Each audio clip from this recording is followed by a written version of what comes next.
എല്ലാവർക്കും നമസ്കാരം. കേരളത്തിന്റെ അടിസ്ഥാന വിവരങ്ങളെക്കുറിച്ചാണ് ഈ വീഡിയോയിൽ ഡിസ്കസ് ചെയ്യുന്നത്.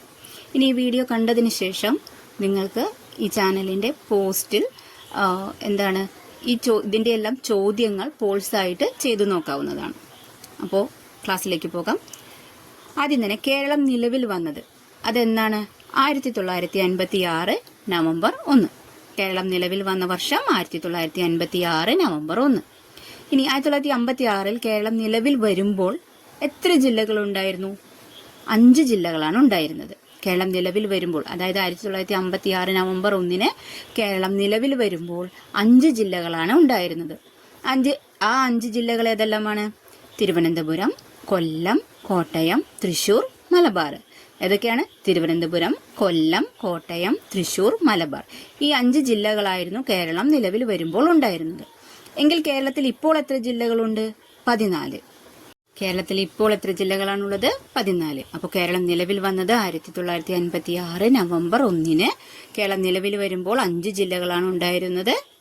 തിരുവനന്തപുരം, കൊല്ലം, കോട്ടയം, തൃശൂർ, മലബാർ എന്നിവയായിരുന്നു. എങ്കിൽ ഇപ്പോൾ 14 ജില്ലകളാണുള്ളത്. എങ്കിൽ ഏറ്റവും വലിയ ജില്ല ഏതാണ്? കേരളത്തിലെ ഏറ്റവും വലിയ ജില്ല ഇടുക്കിയാണ്. എങ്കിൽ ഏറ്റവും ചെറിയ ജില്ല ഏതാണ്? ആലപ്പുഴ. അപ്പോൾ കേരളത്തിലെ ഏറ്റവും വലിയ ജില്ല ഇടുക്കി, ഏറ്റവും ചെറിയ ജില്ല ആലപ്പുഴ. ഇനി ഏറ്റവും തെക്കേ അറ്റത്തെ ജില്ല, കേരളത്തിന്റെ ഏറ്റവും തെക്കേ അറ്റത്തുള്ള ജില്ല ഏതാണ്? തിരുവനന്തപുരം. വടക്കേ അറ്റത്തുള്ള ജില്ല കാസർഗോഡ്. അപ്പോൾ ഏറ്റവും വലിയ ജില്ല ഇടുക്കി, ഏറ്റവും ചെറിയ ജില്ല ആലപ്പുഴ, ഏറ്റവും തെക്കേ അറ്റത്തെ ജില്ല തിരുവനന്തപുരം, ഏറ്റവും വടക്കേ അറ്റത്തെ ജില്ല കാസർഗോഡ്. അപ്പോൾ അങ്ങനെയാണെങ്കിൽ കേരളത്തിന്റെ തലസ്ഥാനം ഏതാണ്? തിരുവനന്തപുരം. കേരളത്തിന്റെ തലസ്ഥാനം തിരുവനന്തപുരം. അങ്ങനെയാണെങ്കിൽ കേരളത്തിന്റെ സാംസ്കാരിക തലസ്ഥാനം ഏതാണ്? കേരളത്തിന്റെ സാംസ്കാരിക തലസ്ഥാനം തൃശ്ശൂരാണ്. അപ്പോൾ കേരളത്തിന്റെ വ്യാവസായിക തലസ്ഥാനം ഏതാണ്? എറണാകുളം. അപ്പോൾ കേരളത്തിന്റെ തലസ്ഥാനം ഏതെന്ന് ചോദിച്ചാൽ തിരുവനന്തപുരം, സാംസ്കാരിക തലസ്ഥാനം ചോദിച്ചാൽ തൃശ്ശൂർ, വ്യാവസായിക തലസ്ഥാനം ചോദിച്ചാൽ എറണാകുളം. ഇനി കടൽ തീരമുള്ള ജില്ലകളുടെ എണ്ണം എത്രയാണ്? കടൽ തീരമുള്ളത് 9 ജില്ലകളാണെങ്കിൽ കടൽ തീരമില്ലാത്ത ജില്ലകൾ എത്രയായിരിക്കും? 5. കടൽ തീരമുള്ള ജില്ലകൾ 9, കടൽ തീരമില്ലാത്ത ജില്ലകൾ 5. ഏതൊക്കെ ജില്ലകളാണ് കടൽ തീരമില്ലാത്തത്? വയനാട്, പാലക്കാട്, ഇടുക്കി, കോട്ടയം, പത്തനംതിട്ട. അപ്പോൾ ഈ കടൽ തീരമുള്ള ജില്ലകളിൽ ഏറ്റവും കൂടുതൽ തീരദേശമുള്ളത് ഏത് ജില്ലയ്ക്കാണ്? കണ്ണൂർ ജില്ലയ്ക്ക്. കണ്ണൂർ ജില്ലയാണ് ഏറ്റവും കൂടുതൽ തീരദേശമുള്ള ജില്ല. എങ്കിൽ ഏറ്റവും കുറവ് തീരദേശമുള്ള ജില്ല ഏതായിരിക്കും? കൊല്ലം. അപ്പോൾ കടൽ തീരമുള്ള ജില്ലകളുടെ എണ്ണം 9, കടൽ തീരമില്ലാത്ത ജില്ലകൾ 5.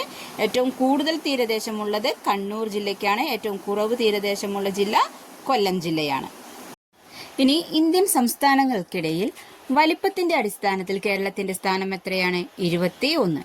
വലിപ്പത്തിന്റെ അടിസ്ഥാനത്തിൽ കേരളത്തിന്റെ സ്ഥാനം 21 എങ്കിൽ ജനസാന്ദ്രതയുടെ അടിസ്ഥാനത്തിൽ കേരളത്തിന്റെ സ്ഥാനം എത്രയാണ്? 3-ാം സ്ഥാനമാണുള്ളത്. എങ്കിൽ 1-ാം സ്ഥാനത്തും 2-ാം സ്ഥാനത്തുമുള്ള സംസ്ഥാനങ്ങൾ ഏതെല്ലാമാണ് നോക്കാം. 1-ാം സ്ഥാനത്ത്, അതായത് ജനസാന്ദ്രത ഏറ്റവും കൂടുതലുള്ളത് എവിടെയാണ്? ബീഹാറിലാണ്. 2-ാം സ്ഥാനം പശ്ചിമ ബംഗാൾ, 3-ാം സ്ഥാനം കേരളത്തിനാണ്. എങ്കിൽ കേരളത്തിന്റെ ജനസാന്ദ്രത എത്രയാണ്? 860. കേരളത്തിന്റെ ജനസാന്ദ്രത 860.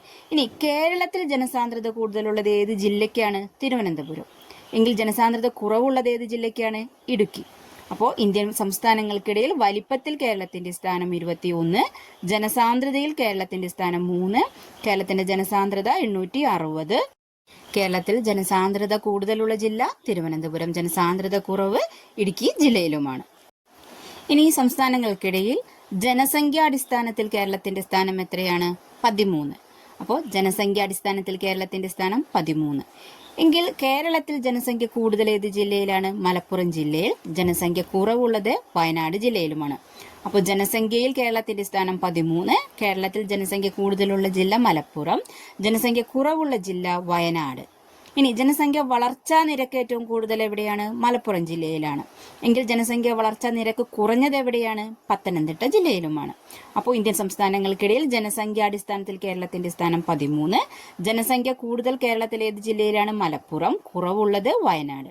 ജനസംഖ്യ വളർച്ചാ നിരക്ക് കൂടുതൽ മലപ്പുറത്തും കുറവ് പത്തനംതിട്ട ജില്ലയിലുമാണ്.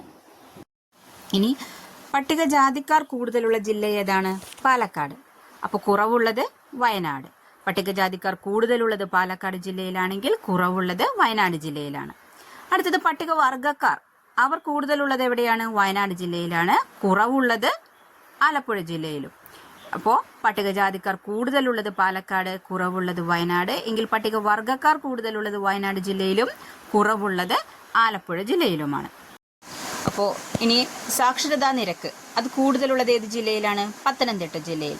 എങ്കിൽ കുറവുള്ളത് ഏത് ജില്ലയിലായിരിക്കും? പാലക്കാട് ജില്ലയിൽ. അപ്പോൾ സാക്ഷരതാ നിരക്ക് കൂടുതൽ പത്തനംതിട്ട ജില്ലയിലും കുറവ് പാലക്കാട് ജില്ലയിലുമാണ്. ഇനി കേരള സ്ത്രീ പുരുഷാനുപാതം അതെത്രയാണ്? 1084:1000. അതായത് 1000 പുരുഷന്മാർക്ക് 1084 സ്ത്രീകൾ എന്ന അനുപാതത്തിലായിരിക്കും ഉണ്ടായിരിക്കുക. ഇനി ഈ സ്ത്രീ പുരുഷാനുപാതം കൂടുതലുള്ളത് ഏത് ജില്ലയിലാണ്? കണ്ണൂർ ജില്ലയിൽ. സ്ത്രീ പുരുഷാനുപാതം കുറവുള്ളത് ഇടുക്കി ജില്ലയിലുമാണ്. അപ്പോൾ സാക്ഷരതാ നിരക്ക് കൂടുതൽ പത്തനംതിട്ട ജില്ലയിൽ, കുറവ് പാലക്കാട് ജില്ലയിൽ. ഇനി കേരള സ്ത്രീ പുരുഷാനുപാതം 1000 പുരുഷന്മാർക്ക് 1084 സ്ത്രീകൾ എന്നതാണ്. സ്ത്രീ പുരുഷാനുപാതം കുറവ് ഇടുക്കി ജില്ലയിലും കൂടുതൽ കണ്ണൂർ ജില്ലയിലുമാണ്. അടുത്തത് വാഹന രജിസ്ട്രേഷൻ. അത് ഏറ്റവും കൂടുതൽ എവിടെയാണ്? എറണാകുളം ജില്ലയിലാണ്. കുറവുള്ളത് വയനാട് ജില്ലയിലും. വാഹന രജിസ്ട്രേഷൻ കൂടുതലുള്ളത് എറണാകുളം ജില്ലയിലും, കുറവ് വയനാട് ജില്ലയിലും. ഇനി പ്രതിശീർഷ വരുമാനം. പ്രതിശീർഷ വരുമാനം കൂടുതലുള്ളത് എറണാകുളം ജില്ലയിലാണ്. പ്രതിശീർഷ വരുമാനം കുറവുള്ളത് മലപ്പുറം ജില്ലയിലും. അപ്പോൾ വാഹന രജിസ്ട്രേഷൻ കൂടുതൽ എറണാകുളം ജില്ലയിലാണെങ്കിൽ കുറവ് വയനാട് ജില്ലയിലാണ്. പ്രതിശീർഷ വരുമാനം കൂടുതൽ എറണാകുളം ജില്ലയിലും കുറവ് മലപ്പുറം ജില്ലയിലുമാണ്. ഇനി കേരളത്തിൽ 14 ജില്ലകളാണെന്ന് പറഞ്ഞു. അതിലെ ഒരു ജില്ലയുമായി മാത്രം അതിർത്തി പങ്കിടുന്ന എത്ര ജില്ലകളുണ്ടെന്ന് ചോദിച്ചാൽ 2. അതായത് കേരളത്തിലെ 2 ജില്ലകൾ മാത്രം എന്താണ്? അത് ഒരു ജില്ലയുമായി മാത്രമേ അതിർത്തി പങ്കിടുന്നുള്ളൂ. അപ്പോൾ അതേതാണെന്ന് നോക്കാം. തിരുവനന്തപുരം. ഒന്നാമത്തേത് തിരുവനന്തപുരം. അത് കൊല്ലം ജില്ലയുമായി മാത്രമേ അതിർത്തി പങ്കിടുന്നുള്ളൂ. അതുപോലെ കാസർഗോഡ്. രണ്ടാമത്തേത് കാസർഗോഡാണ്.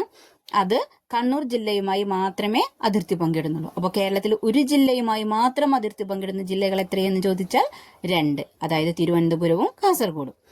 ഇനി മറ്റ് സംസ്ഥാനങ്ങളുമായി അതിർത്തി പങ്കിടാത്ത ജില്ലകളുടെ എണ്ണം ചോദിച്ചാൽ 3. കേരളത്തിലെ മറ്റ് സംസ്ഥാനങ്ങളുമായി അതിർത്തി പങ്കിടാത്ത കേരളത്തിലെ ജില്ലകളുടെ എണ്ണം ചോദിച്ചാൽ 3. അതേതൊക്കെയാണ്? കോഴിക്കോട്, കോട്ടയം, ആലപ്പുഴ. ഈ 3 ജില്ലകൾ കേരളമല്ലാതെ മറ്റ് സംസ്ഥാനങ്ങളുമായി അതിർത്തി പങ്കിടുന്നില്ല. ഇനി കേരളത്തിലെ ഏക കന്റോൺമെന്റ് അതേതെന്ന് ചോദിച്ചാൽ കണ്ണൂര്. അപ്പോൾ കേരളത്തിൽ ഒരു ജില്ലയുമായി മാത്രം അതിർത്തി പങ്കിടുന്ന ജില്ലകൾ 2, തിരുവനന്തപുരവും കാസർഗോഡും. മറ്റ് സംസ്ഥാനങ്ങളുമായി അതിർത്തി പങ്കിടാത്ത ജില്ലകളുടെ എണ്ണം 3. കേരളത്തിലെ ഏക കന്റോൺമെന്റ് കണ്ണൂർ. ഇനി കേരളത്തിന്റെ ഔദ്യോഗിക പുഷ്പം. ഔദ്യോഗിക പുഷ്പം ഏതാണ്? കണിക്കൊന്ന. കണിക്കൊന്നയുടെ സയന്റിഫിക് പേരെന്താണ്? കാസിയ ഫിസ്റ്റുല. അപ്പോൾ ഔദ്യോഗിക പുഷ്പം കണിക്കൊന്ന. കണിക്കൊന്നയുടെ സയന്റിഫിക് നെയിം ഏതാണ്? കാസിയ ഫിസ്റ്റുല. അതുപോലെ ഔദ്യോഗിക വൃക്ഷം. കേരളത്തിന്റെ ഔദ്യോഗിക വൃക്ഷം ഏതെന്ന് ചോദിച്ചാൽ തെങ്ങ്. തെങ്ങിന്റെ ശാസ്ത്രീയ നാമം ഏതാണ്? Cocos nucifera. അതുപോലെ ഔദ്യോഗിക ഫലം ചോദിച്ചാൽ ചക്ക. ചക്കയുടെ ശാസ്ത്രീയ നാമം എന്താണ്? ആർട്ടോകാർപ്പസ് ഹെട്രോഫിലിസ്. അപ്പോൾ ഔദ്യോഗിക പുഷ്പം കണിക്കൊന്ന, ഔദ്യോഗിക വൃക്ഷം തെങ്ങ്, ഔദ്യോഗിക ഫലം ചോദിച്ചാൽ ചക്ക. ഇനി കണിക്കൊന്നയുടെ ശാസ്ത്രീയ നാമം കാസിയ ഫിസ്റ്റുല, തെങ്ങിന്റെ ശാസ്ത്രീയ നാമം കോക്കോസ് ന്യൂസിഫറ, ചക്കയുടേത് ആർട്ടോകാർപ്പസ് ഹെട്രോഫിലിസ്. അതുപോലെ ഔദ്യോഗിക മൃഗം ചോദിച്ചാൽ ആന. ആനയുടെ ശാസ്ത്രീയ നാമം എലിഫസ് മാക്സിമസ് ഇൻഡസ്. ഔദ്യോഗിക മൃഗം ആന. അതുപോലെ ഔദ്യോഗിക പക്ഷി ഏതാണ്? മലമുഴക്കി വേഴാമ്പൽ. മലമുഴക്കി വേഴാമ്പലിന്റെ ശാസ്ത്രീയ നാമം എന്താണ്?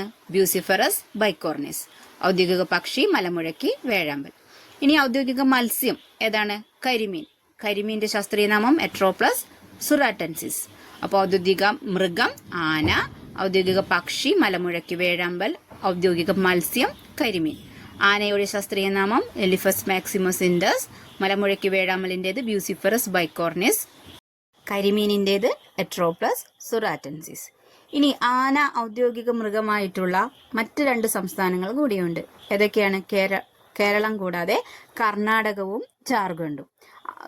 കർണാടകത്തിന്റെയും ജാർഖണ്ഡിന്റെയും സംസ്ഥാന മൃഗം കൂടിയാണ് ആന. അതുപോലെ വേഴാമ്പൽ സംസ്ഥാന പക്ഷിയായിട്ടുള്ള മറ്റൊരു സംസ്ഥാനം കൂടിയുണ്ട്. അതാണ് അരുണാചൽ പ്രദേശ്. അടുത്തത് കേരളത്തിന്റെ ഔദ്യോഗിക ചിത്രശലഭം ഏതാണ്? ബുദ്ധമയൂരി. കേരളത്തിന്റെ ഔദ്യോഗിക ചിത്രശലഭമാണ് ബുദ്ധമയൂരി. ബുദ്ധമയൂരിയുടെ ശാസ്ത്രീയ നാമം എന്താണ്? പാപ്പിലോ ബുദ്ധ. അതുപോലെ ഔദ്യോഗിക പാനീയം ഏതാണ്? ഇളനീർ. കേരളത്തിന്റെ ഔദ്യോഗിക പാനീയം ഇളനീർ. അപ്പോൾ ഔദ്യോഗിക ചിത്രശലഭം ബുദ്ധമയൂരി, ഔദ്യോഗിക പാനീയം ഇളനീർ. വീഡിയോ ഇഷ്ടപ്പെട്ടാൽ ലൈക്ക് ചെയ്യുക, ഷെയർ ചെയ്യുക, സബ്സ്ക്രൈബ് ചെയ്യുക.